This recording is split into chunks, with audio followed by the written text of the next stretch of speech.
mubyeyi Lauriyani rero iby'iwacu bigira ibyiciro, impamvu bumvise nta mpundu babanza amashyi kugira ngo banze ko bafite ibiganza, noneho bakaza kongera bagasubira kugira ngo bakumvishe ko batagira impuha, ubu baraje baguha amashyi n'impundu, kuko nimutanga amashyi n'impundu mwamfura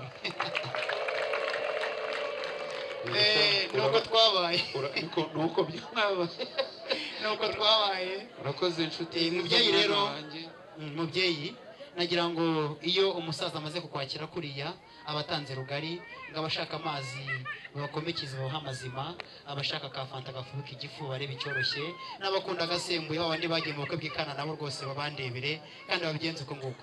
Ariko abitsingi gatsindagira urukundo, ari ubushera butashishijwe n'abana, ari ya mito bitaratubwe n'abana. Ese Lauri wamenye yuko iwacu niyo twenga ntabwo twe tubibyinamo tugira ibikonjo tukagira igituza tubihata igituza. Nari nzi ko muri hafi ya barukatamo na za zindi biti ndayi inta twaraziciye nimuze kugira impungenge rwose. nabonye ugira ibirenge birebire ngira ngo bikora uwo murimo sha.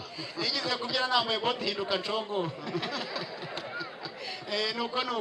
nuko nabaye iwacu wageze uraseka ukishima ugasimba. Emwe badi namwe mwimenye. Noneho rero reka nsabe abakobwa beza cyane, nsabe abari ikambere, ntabwo mvuga baziritse Lauriya, ntabwo wacu tuzirika ahubwo ziraterekwa. Barebe bya bindi bya rutuma indiba, narigize ngo murashumika niba mutazirika. barebe ya mivure y'induha maze rero baze kubagana niba banyuzemo ijisho, ahubwo rero wese bamureba icyoroshye, ariko kandi n'abasangwa namwe nuko